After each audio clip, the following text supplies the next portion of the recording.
Nah, lalu yang kedua adalah penggenapan secara mesianik. Nah, ini ada hal yang menarik juga, gitu ya. Dan di sini kita akan banyak belajar dari seorang bapak gereja yang cukup tua, masih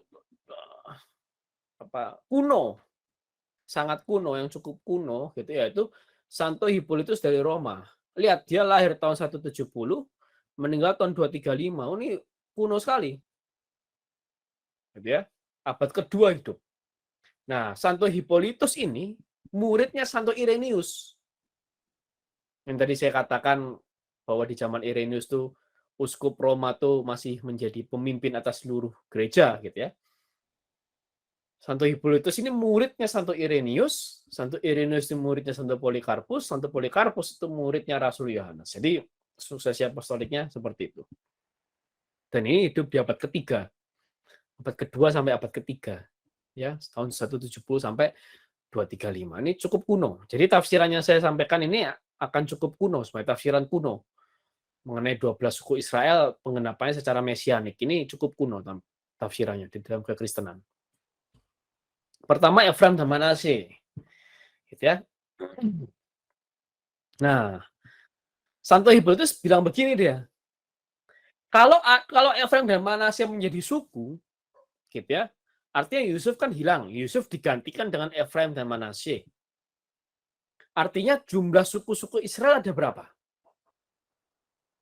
Kalau coba kita hitung dari sini, Ruben, Simeon, Lewi, Yehuda, Zebulon, Isakar, dan Gad, Aser, Naftali, Efraim, Manasye, Benyamin. Ada 13 itu menurut Santo Hippolytus dari Roma. Ada 13. Ada 13 suku Israel. Nah, ini miriplah tergenapi kapan? Secara mesianik. Tergenapi ketika Paulus menjadi rasul. Karena rasul awalnya jumlahnya cuma 12. 12 rasul. Nah, ketambahan satu, yaitu Paulus. Jadi 13. Nah, itu kira-kira begitu. Gitu ya. Mungkin nampaknya gitu, mungkin ya. Ketika saya ini diskusi sama Jos juga ya. Nampaknya Hippolytus cocok logi gitu. Nampaknya seperti itu. Tapi kita mesti memahami bahwa Santo Hippolytus ini bukan bukan bukan cocologi ngawur gitu, tapi dia lebih ke apologetik gitu. Khususnya dia berapologetik menghadapi serangan-serangan dari orang-orang Yahudi. Gitu, serangan-serangan dari Yudaisme, dari penganut agama Yahudi. Jadi dengan kata lain, Santo Hippolytus mau bilang begini, lihat perjanjian lamamu. Di sana sudah menggambarkan apa yang akan terjadi di dalam perjanjian baruku. Nah, begitu dengan kata lain. Maka ini sesuai dengan apa yang Santo Agustinus katakan. Di perjanjian lama itu tersembunyi perjanjian baru, di perjanjian baru terungkap perjanjian lama. Nah, gitu. Jadi figuratif. Jadi ini pengenapan secara figuratif. Nah, ini mengenai Efraim dan Manasye. Lalu selain itu juga menurut Santo Cyrilius dan Santo Efraim, Efraim ini melambangkan bangsa-bangsa kafir yang percaya kepada Tuhan Yesus. Sedangkan Manasye itu menggambarkan orang Yahudi. Sekalipun orang Yahudi itu yang sulung, fakta orang Yahudi itu sulung. Tapi karena mereka menolak Kristus, orang Yahudi yang menolak Kristus, itu turun. Dan Tuhan lebih mengutamakan orang-orang kafir, bangsa-bangsa goyim, kayak teman-teman Bapak Ibu dan seperti saya ini, bangsa-bangsa goyim, yang percaya Tuhan Yesus menjadi anak sulung, gitu, menerima hak kesulungan dari Bapa. Nah, itu menurut Santo Cyrilius dan Santo Efrem. Lalu Ruben, ya. Nah, seperti Ruben yang dia menaiki tempat tidur ayahnya, dia melanggar kesucian ayahnya, menurut Santo Hippolytus ini juga akan menggambarkan nanti pada hari-hari terakhir atau akhir zaman, orang-orang itu akan menyerang ranjang Bapa. Itu siapa? Mempelainya Bapa, gereja. Jadi Ruben yang melanggar kesucian bapaknya, ya kita anak angkat ya, tapi diberi warisan. Itu tadi digambarkan oleh Efraim. Gitu ya. Nah, ini Ruben itu seperti Ruben yang melanggar kesucian bapaknya, demikian juga nanti orang-orang di akhir zaman itu akan menyerang gereja. Lambang untuk melanggar kesucian Bapa itu menyerang gereja. Itu menurut Santo Hippolytus. Lalu Simeon dan Lewi, ya. Santo Hippolytus mengatakan begini. Bacalah Injil dan Anda akan menemukannya tertulis ahli-ahli Taurat dari suku Simeon dan imam-imam besar dari suku Lewi. Jadi perkumpulan mereka ini bukan hanya mereka menyerang Sikem yang akhirnya membuat Yakub tidak suka, gitu ya. Tapi juga perkumpulan dari keturunan mereka yaitu para ahli-ahli Taurat dan para imam itu juga lah yang akan membunuh Kristus. Perkumpulan di mana mereka mengambil keputusan mereka dengan mencari alasan yang melaluinya mereka dapat menuduh Kristus. Gitu ya. Jadi bukan hanya Yakub yang tidak suka, Bapa di surga pun tidak suka. Itu bagaimana para ahli Taurat dan imam-imam itu bermufakat untuk membunuh Kristus. Sekalipun kita tahu Kristus mati dari kayu salib itu untuk menebus dosa kita. Gitu ya. Itu tentang Simeon dan Lewi. Tentang Yehuda, wah ini yang paling banyak ini ya. Yang paling banyak ya. Dipuji oleh saudara. Nah, ini pertama ini ya, sebenarnya Kristus itu dari keturunan Daud yang adalah keturunan Yehuda. Itu ya sudah dibahas juga. Lalu Yehuda yang dipuji oleh saudara-saudaranya. Siapakah saudara-saudara yang memuji dan memujanya selain para rasul? Ya kan? Saudara-saudara yang memuji Yehuda itu seperti para rasul yang memuji Tuhan Yesus. Nah, ini menarik nih, ini menarik. Yehuda dikatakan begini. Yehuda adalah seperti anak singa. Jadi Yehuda seperti anak singa. Tapi di ayat yang sama dikatakan ia meniarap dan berbaring seperti singa. Dan tadi di awal dikatakan seperti anak singa, lalu kemudian seperti singa. Nah, ini Santo Hippolytus menafsirkan dengan sangat cerdas menurut saya. Ini menggambarkan siapa? Menggambarkan singa, menggambarkan Bapa, dan anak singa menggambarkan putra, yang adalah satu kodrat, satu hakikat. Nah, gitu kira-kira. Dan seperti singa yang tidur berbaring, gitu, itu seperti Kristus yang tidur selama 3 hari. Atau Kristus yang turun ke tempat penantian, yang wafat selama 3 hari. Dan dikatakan, siapakah yang berani membangunkannya? Bukan dikatakan tidak ada yang membangunkannya atau tidak ada yang berani membangun, bukan, tapi siapakah yang berani membangunkannya? Ya seperti Kristus, siapakah yang membangkitkan Kristus? Yaitu Bapa dan dirinya sendiri. Yaitu Bapa membangunkan putra dari kematian. Nah, begitu kira-kira. Ya. Nah, makna figuratif.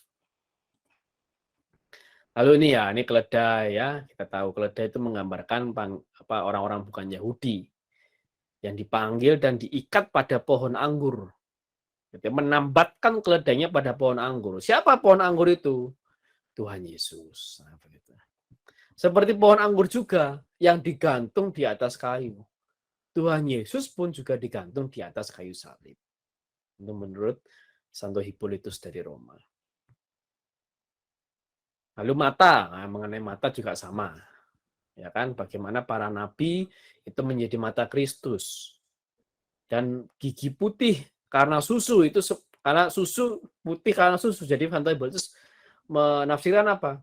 Seperti para rasul yang mengajarkan firman Allah, para rasul yang memberikan makanan rohani. Yaitu giginya putih seperti susu. Nah, itu makna figuratifnya demikian. Lalu Zebulon ya. Penafsirannya apa? Ini adalah bangsa-bangsa kafir yang mencari perlindungan di pelabuhan. Apa itu pelabuhan? Gereja-gereja. Itulah pelabuhan. Nah, gitu kira-kira. Tentang Zebulon. Tentang Isakar. Gitu ya. Nah, ketika dilihatnya bahwa perintahan itu baik dan negeri itu permai, maka disandingkannya bahunya. Jadi apa? Sejak masa kecilnya, Isakar tuh menginginkan kebaikan. Seperti Kristus. For before the child shall know good or evil, he refuses evil to choose the good. Jadi kalau kita baca Yesaya 7 ayat 16 di Alkitab terjemahan baru, kalimatnya nggak seperti ini ya. Tapi kita baca dalam versi Septuaginta. Nah, seperti Kristus lah, itu ya, yang sejak masa kecilnya dia memilih kebaikan.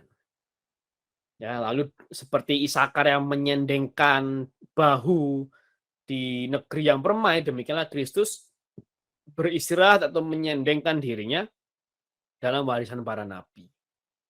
Gitu. Itulah makanya kenapa Kristus di gunung itu transfigurasinya yang muncul Musa dan Elia itu menunjukkan bahwa Kristus menyendengkan bahunya kepada para nabi. Nah, kira-kira begitu. Karena figuratifnya.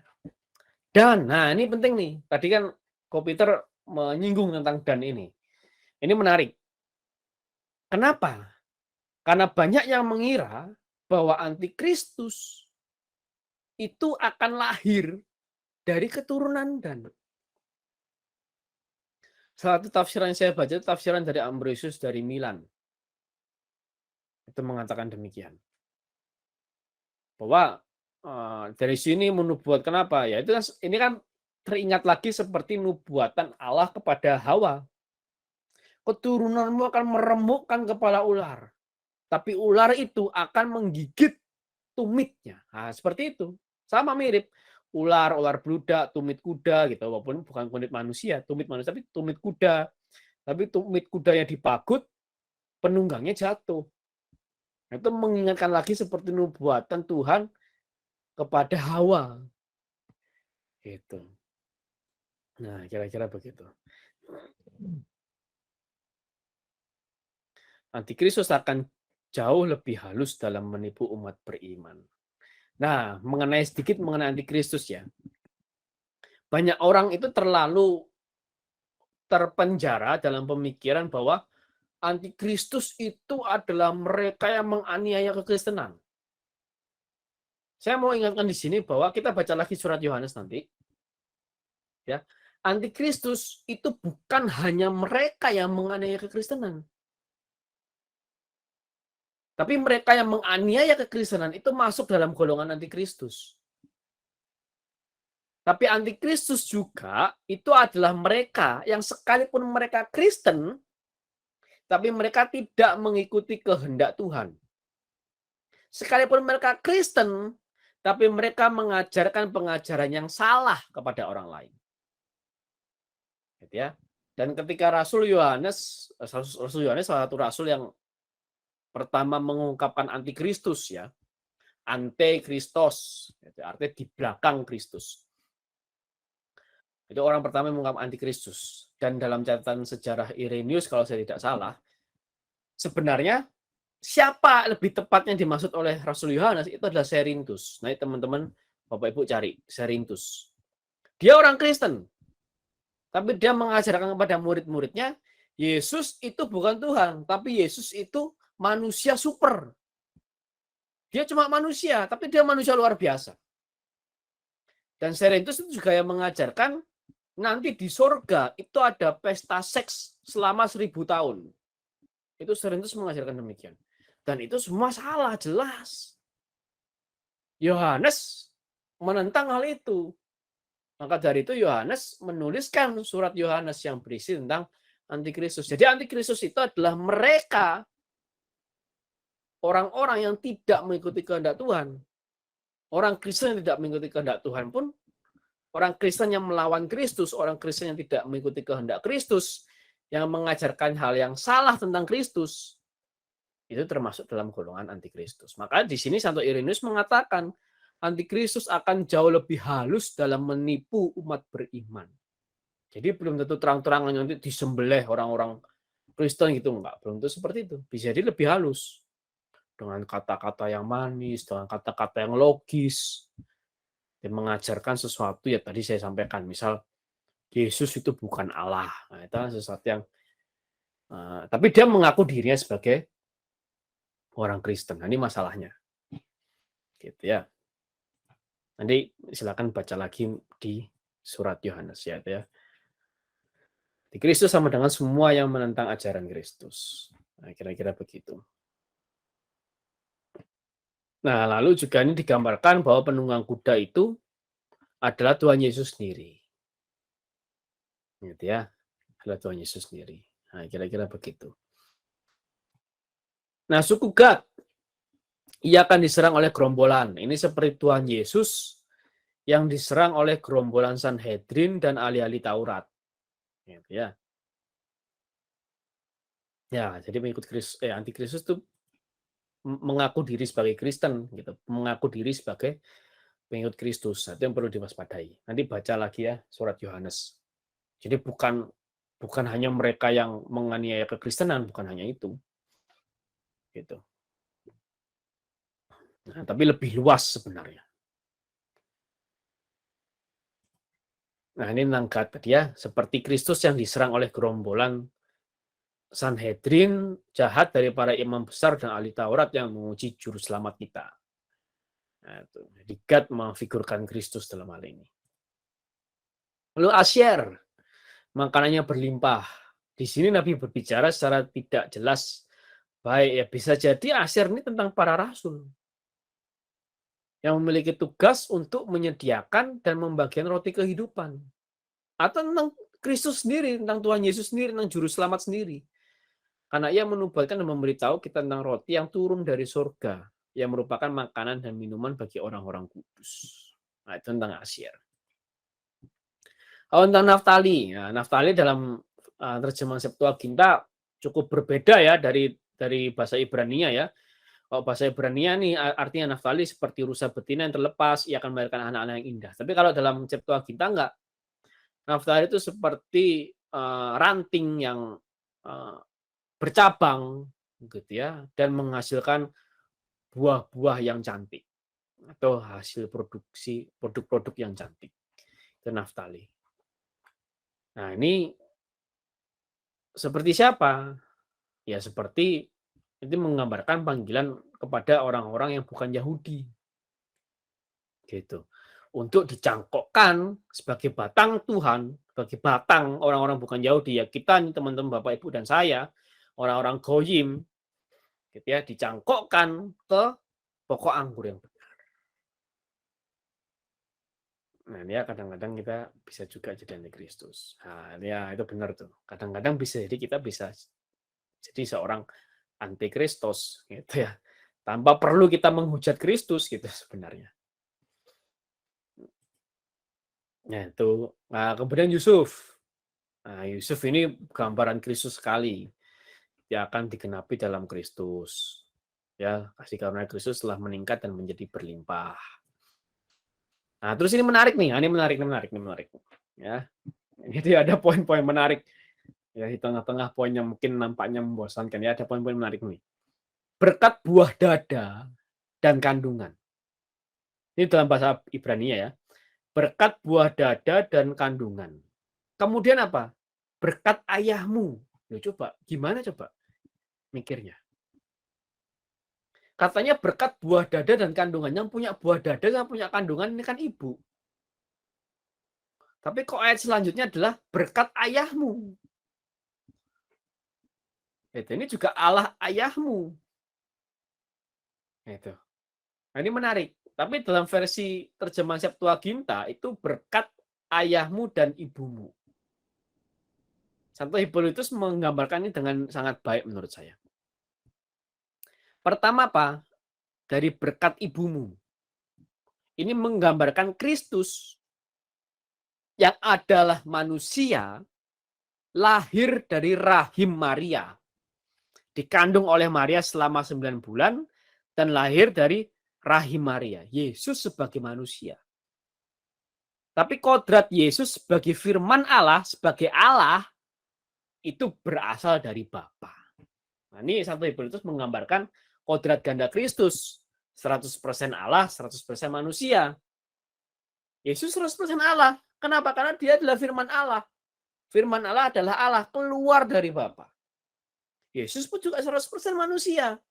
Kenapa? Karena dia dikandung oleh Maria 9 bulan. dan keluar dari rahimnya Maria. Nah, gitu. Ini mengenai kodrat ganda Yesus. Saya pernah waktu penerimaan peserta training course pewarta awam di BPK Keuskupan Bandung ini, saya buat pertanyaan seperti ini. Kenapa Yesus disebut sebagai putra Allah? Saya buat pertanyaan seperti itu. Kenapa Yesus disebut sebagai putra Allah? Dan saya baca-baca, mayoritas mengutip ayat ketika Yesus dibaptis. Gitu ya, mereka sampaikan bahwa ketika Yesus dibaptis, Roh Kudus turun atas Yesus berupa burung merpati, dan ada suara dari langit yang mengatakan, inilah anakku yang kukasihi, dengarkanlah dia. Nah, banyak yang menjawab seperti itu. Jawaban itu sebenarnya tidak salah, tapi bukan itu yang saya maksud. Mungkin pertanyaannya kurang tepat. Tapi begini, kenapa Yesus disebut sebagai putra Allah? Dan kata putra Allah ini seringkali jadi ejaan buat agama lain. Mereka mengejek Allah kok beranak, nah, begitu. Inilah bukti menduakan Allah karena Allah beranak. Loh, siapa yang bilang Allah beranak? Kekristenan tidak pernah bilang Allah itu beranak. Dan ketika Yesus disebut sebagai putra Allah, itu bukan putranya Bapa secara literal. Kalau boleh disamakan ya, itu seperti anak tangga. Nah, begitu. Nah, sekarang tangga apa beranak kan enggak. Tapi kita tahu, waktu kita bilang anak tangga itu apa? Itu step-step tangga itu. Itu anak tangga. Sekalipun tangga tidak beranak gitu. Anak tangga itu bukan anaknya tangga secara literal. Nah, putra Allah itu juga bukan putranya Allah secara literal. Bukan berarti Allah itu beranak. Memang dulu pernah ada aliran sesat, namanya Mariamite atau kolondrianisme, yang banyak berkembang di Mekah sebenarnya. Dulu sebelum Mekah mayoritas Islam, sebelum Islam muncul di Mekah, itu ada sekte Kristen sesat. Ini sekte Kristen sesat tapi namanya Mariamite. Jadi dia menyembahnya itu Bapa, Maria, dan Yesus. Jadi dikatakan bahwa Yesus itu adalah hasil hubungan intim antara Maria dengan Allah Bapa. Oh, sudah ngawur lah, itu sudah sesat. Dan para bapak-bapak gereja juga menentang hal itu. Para bapak-bapak gereja mengatakan Maria dipuji, tapi tidak boleh disembah. Ya, yang disembah hanya Allah Bapa, Putra, dan Roh Kudus. Maria dipuji, yes, dipuji. Tapi Maria tidak boleh disembah. Itu para bapak-bapak gereja mengatakan itu. Nah, putra Allah, kenapa Yesus disebut sebagai putra Allah? Karena apa? Karena Yesus adalah firman Allah. Kembali lagi Yohanes 1:1. Pada mulanya adalah firman, firman itu bersama-sama dengan Allah, dan firman itu Allah. Nah, seperti firman Allah yang keluar dari Bapa, itu seperti anak yang keluar dari rahim, gitu loh. Sekali lagi ya, seperti firman Allah yang keluar dari Bapa, itu seperti anak yang keluar dari rahim. Maka kenapa Yesus disebut sebagai putra Allah? Karena Yesus adalah firman Allah yang keluar dari Bapa, sehakikat dengan Bapa. Itu maka dikatakan Yesus itu dilahirkan bukan diciptakan. Itu yang pertama. Ya, yang mudahnya sebenarnya, jawaban mudahnya itu. Jawaban agak susahnya adalah ini. Ada satu sekte Yahudi namanya sekte Esseni. Ini sedikit knowledge ya. Sekte Esseni. Nah, ini sekte ini tuh sudah hilang sekitar 300 tahun sebelum Masehi. Jadi sebelum Kristus ya, 300 tahun sebelum Kristus. Tapi sekte Esseni ini meninggalkan tulisan-tulisan kuno yang nanti kita bisa cari di internet, namanya Gulungan Laut Mati. Dead Sea Scroll, Gulungan Laut Mati di Gua Qumran. Nah, itu cari di internet itu banyak. Gitu ya. Nah, dalam Gulungan Laut Mati, ya kan, kaum Esseni, sekte Yahudi Esseni ini menafsirkan bahwa Mesias itu juga disebut anak Allah. Jadi ketika Yesus disebut sebagai anak Allah itu menunjukkan kemesiasannya dia. Makanya ketika Yesus mengatakan bahwa dirinya anak Allah, orang Yahudi, imam-imam, para ahli Taurat itu marah. Kenapa? Dengan kata lain apa? Kamu berarti mengklaim dirimu Mesias. Mana buktinya kamu nggak pegang pedang? Kamu tidak membebaskan Israel dari perbudakan Romawi. Itu kan pandangan mereka seperti itu. Terus yang kedua apa? Kamu menyamakan diri dengan Allah. Itu. Karena kalau kamu mengatakan kamu anak Allah, artinya kamu menolak bahwa kamu ini ciptaan. Nah gitu loh. Karena anak Allah itu yang keluar dari Allah, bukan diciptakan Allah. Tapi keluar dari Allah itu apa? Firman Allah. Maka orang ya para imam-imam dan ahli Taurat marah ketika Yesus bilang bahwa dirinya anak Allah karena Yesus menyamakan diri sebagai Allah. Dengan kata lain Yesus menolak dirinya adalah ciptaan. Karena seperti anak Allah yang keluar dari Allah, bukan diciptakan Allah. Nah, gitu. Itu tentang putra Allah, tentang anak Allah. Itulah kenapa Yesus disebut sebagai anak Allah. Nah, itu kira-kira begitu. Nah, ini menggambarkan tentang kodrat ganda. Gitu ya. Nah, ini terus menarik juga ada kata Nazaret. Ini sedikit lebih Bapak Ibu, nggak apa-apa ya. Karena ini ada hal yang menarik tentang Nazaret. Jadi begini, Nazaret itu dari kata Nazir, atau orang-orang yang bersumpah. Dan kita tahu seperti Simpson itu juga seorang Nazir, seorang yang bersumpah. Dan salah satu pantangan orang Nazir adalah tidak boleh memotong rambut. Rambut janggut tidak boleh dipotong. Makanya kenapa gambar Yesus itu rambutnya mesti gondrong. Rambutnya gondrong berjenggot. Itu gambar Yesus begitu. Kenapa? Karena Yesus orang Nazir. Nah, lalu kemudian kalau misal ada orang yang mengatakan begini, inilah muka Yesus yang sesungguhnya. Cepak gitu, cepak itu apa? Pendek rambutnya gitu ya. Terus ini klimis, nggak ada jenggotnya pendek gitu ya. Itu salah. Itu dan Yesus dalam pandangan sekte saksi-saksi Yehova itu seperti itu. Dan ini sekte sesat. Yesus tuh cepak, pendek rambutnya, tidak berjenggot gitu, klinis, itu pandangannya seperti itu. Gitu ya, makanya kita tahu di gereja-gereja Yesus mesti gondrong. Ya kan gambar-gambar kuno, patung-patung kuno, Yesus gondrong. Gitu. Karena ini dia orang Nazaret. Dari kata Nasir. Itu sedikit tentang Nazaret. Lalu Benyamin. Nah, Benyamin ini seperti Paulus. Yang dimana waktu pagi dia memakan mangsanya. Seperti Paulus. Yang dulunya dia menganiaya orang Kristen. Tapi waktu petang dia membagi-bagi rampasan. Baik, ya kan. Terus dia bertobat akhirnya. Ya kan. Dan jadi salah satu rasul. Nah, begitu kata Santo Hippolytus. Jadi kira-kira pengenapannya seperti ini. Efraim, Manasye, Ruben, Simeon, Lewi, Yehuda, Zebulon, Isakar, dan Gad, Aser, Naftali, Yusuf, dan Benyamin. Nah, ini kira-kira referensi seperti ini. Bahwa pengenapan nubuatan dan berkat Yakub atas anak-anaknya, dan anak-anak Yusuf, yaitu Efraim dan Manasye, tergenapi secara historis dan mesianik. Terima kasih Tuhan berkati. Saya kembalikan kepada Saudara Joshua. Monggo, silakan. Puji Tuhan, terima kasih atas pengajarannya oleh Bertus. Sepertinya karena kita udah lewat ya dari yang 9, jadi kita cukupkan saja ya sini sampai sini, jadi tidak ada sharing ataupun pertanyaan tambah lagi. Tapi barangkali mau ya bertanya atau gimana bisa langsung ini kok lihat bertanya di grup, atau mungkin juga bertanya melalui kontak siapapun yang di PD Hope, silakan aja.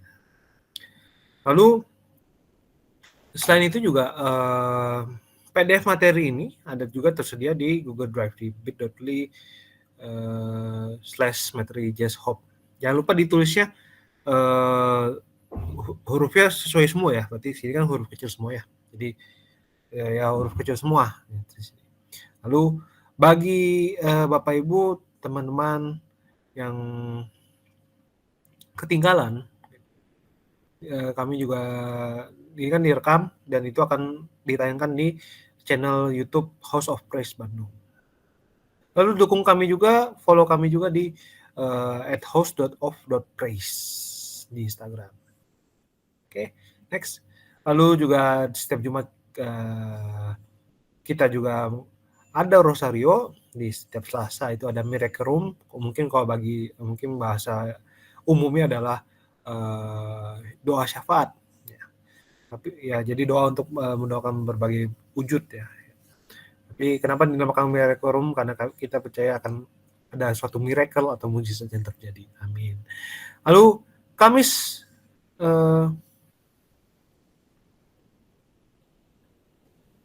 Oke. Lalu tanggal 16 Juni kita ada persekutuan doa nih. Jadi minggu depan ini kita